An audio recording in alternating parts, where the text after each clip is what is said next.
This video is a little bit of an orientation to our class to go over some things from the syllabus and answer just some questions that I anticipate that you might have. Certainly we can be in conversation with anything that arises as you watch this and any questions that you might have out of this. First, just a few words about the purposes of this class. So this is an elective credit at Lancaster Theological Seminary. It fits into the Lancaster Theological Seminary curriculum, particularly three goals that the seminary has for all of its Master of Divinity students. The first one is to encounter and engage theological disciplines in order to contribute to contemporary modes of thinking and community building. That means we're working here on polity as a theological discipline, not just as quote-unquote like rules by which we get things done in the church. Particularly, I'm trying to locate polity as a ecclesiological discipline with missiological implications for it in the midst of theology. So we'll be asking questions about, if this is what we believe about God, then how do we act together as an ecclesial community?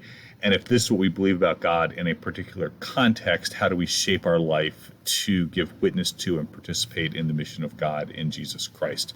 So that's goal number one. The second is to practice, enhance practices of ministry through focused skill development. And so we are working on some particular skills in this class, particularly the skill of leading meetings and moderating according to Robert's rules. So we'll do some specific skill development around that, because as a Presbyterian pastor, you will be leading meetings according to Robert's rules, at least according to our present book of order, and there are some really focused skills that we can work on developing so that you are prepared to do that. And finally, we're working on cultivating a willingness to lead through self-awareness, accountability, vocational discernment, and polity as a leadership course. It's a class that helps us be prepared to lead congregations. So we want to work towards all of those goals that the seminary has established for all of the Master of Divinity students that it has, whether you're joining in for one class or whether you're a full participant and headed towards a degree at Lancaster Theological Seminary. Towards those goals, there are three outcomes that I'll be working towards with you in this class. The first is that you understand the context for and the meaning of the ordination question. Will you be governed by our church's polity, and will you abide by its discipline?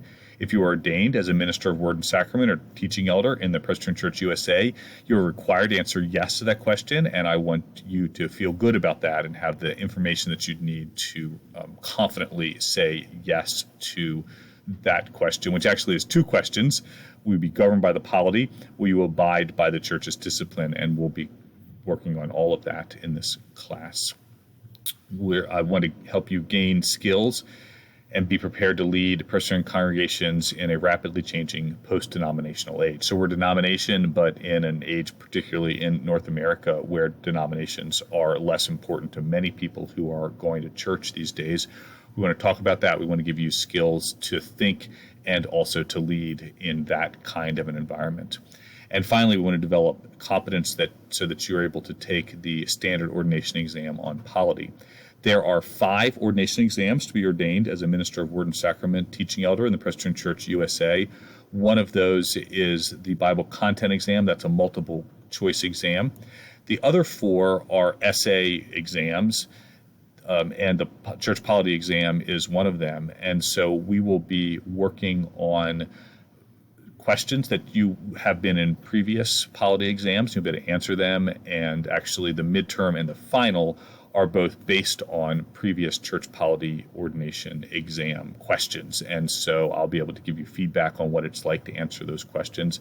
I have been a reader/grader for the standard ordination exams, and so have some experience reading exams and helping people be prepared for them.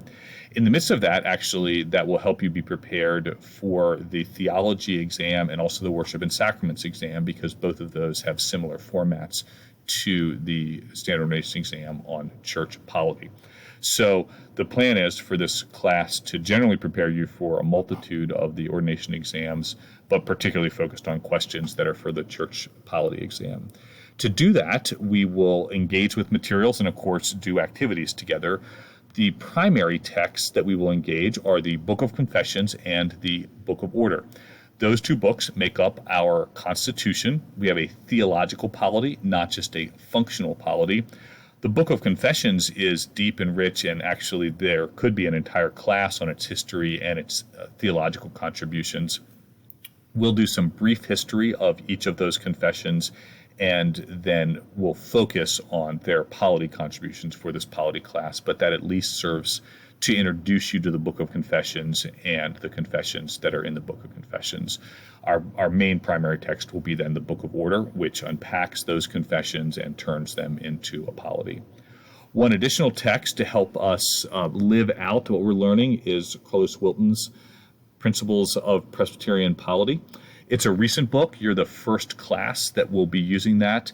The standard text for this class has been Joyce Gray and Joan Tucker's Presbyterian Polity for church leaders, but it is increasingly out of date. It was updated when the form of government was changed in the foundations of Presbyterian Polity in a form of government.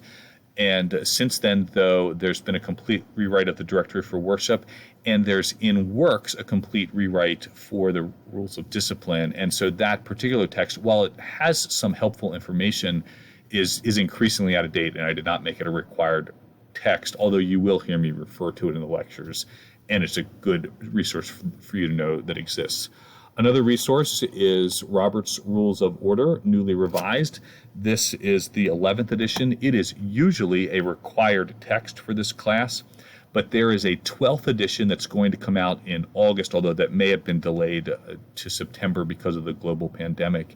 And so I chose not to require the 11th edition for you, which is going to be outdated just about a month after this class is over. I highly recommend getting a copy of it so that you have a copy on hand. The texts that we will then use that will help us, I would say, reflect critically or kind of expand our thinking about Presbyterian polity are two texts. One is Dan Hotchkiss's Governance in Ministry. It reflects a multi-denominational approach to governance and thus to kind of thinking about similar issues to church polity. And I think that helps us get kind of more broad than we are as a denomination and see some other perspectives. And then we're taking another step back from that with Stefan Passa's Pilgrims and Priests, which asks ecclesial questions in a rapidly changing church environment. He's actually a European theologian, and so I think that helps us to even have another perspective on what it's like to shape a church polity for a church that is reformed and always reforming. So I look forward to those engagements with you. Some other materials that we often use, or I'll be using, are Patterns of Polity by Edward Long. It's a multi-denominational approach to polity, and I think does some good thinking for us.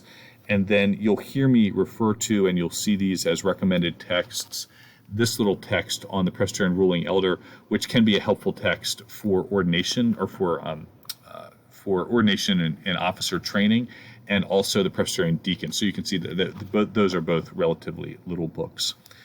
When it comes to the Presbyterian Book of Confessions, Jack Rogers' Presbyterian Creeds has been a go-to book.